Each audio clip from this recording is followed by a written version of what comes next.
Hey guys, welcome back to another video. Today I'm in a flower garden and I'm gonna do one of those flower photography days. So first I need to find a flower to take a photo of, work on the composition and the background, and then just start shooting. So this is gonna be the task for today. Let's go.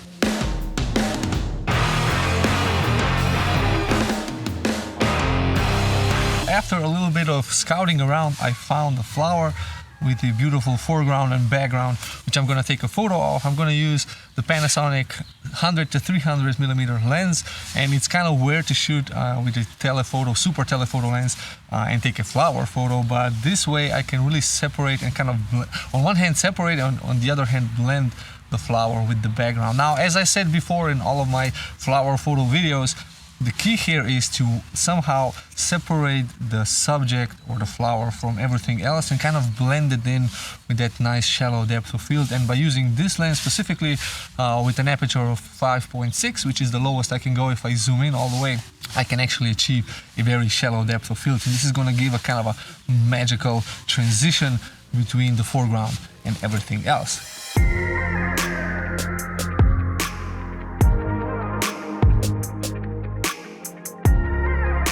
Now I'm gonna shoot this photo with ISO 200 because that's the base ISO and I have the widest dynamic range and the least amount of noise.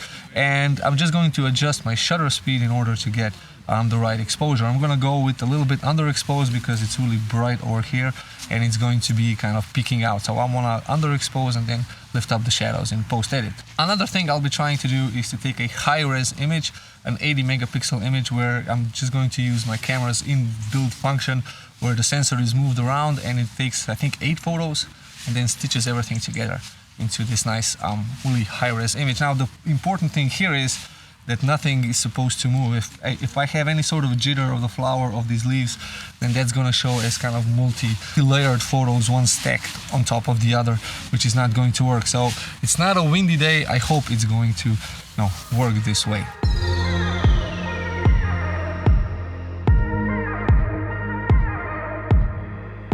In terms of lighting, I have a really beautiful cloud lighting with natural kind of white light, which really helps to kind of eliminate any sort of shadow. And in flower photography, that's pretty much the second most important thing alongside with a beautiful subject. Yeah.